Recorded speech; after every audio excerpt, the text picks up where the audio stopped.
Plus de 3 milliards de francs CFA pour aider à la réhabilitation d'une route communautaire sur le tronçon Ouaga-Lomé.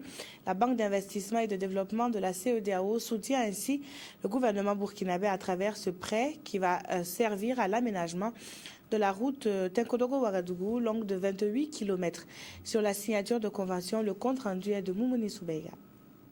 Le corridor Lomé-Ouaga, qui connaît un trafic intense, constitue un axe stratégique pour les États membres de la CEDEAO. Au regard de la vitalité et de l'état de dégradation avancé de cette route, le Burkina et le Togo ont entrepris de la réhabiliter.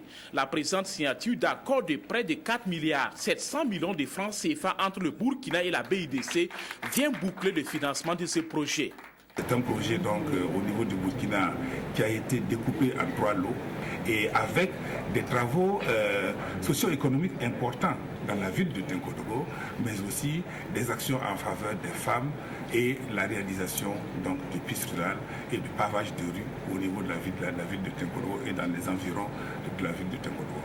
Alors, c'est dit véritablement que ce financement est celui-là qui vient boucler entièrement les autres financements déjà acquis. Au-delà de la recherche de la fluidité des échanges, la BIDC, la Banque d'investissement et de développement de la CEDEAO, espère que la mise en œuvre de ces projets permettra d'assurer la croissance et une lutte efficace contre la pauvreté dans les États membres. La BIDC participe au financement du lot numéro 2, à savoir Tenkodogo-Ouaga, sur une distance de 20 km.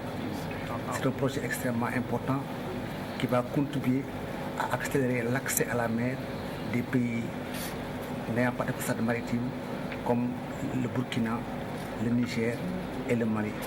Ce projet va contribuer à renforcer les échanges entre les pays, à faciliter l'intégration régionale et à lutter contre la pauvreté.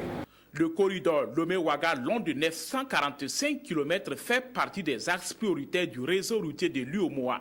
Côté burkinabé, le ministre des Infrastructures, du Désenclavement et des Transports annonce pour 2014 le début des travaux.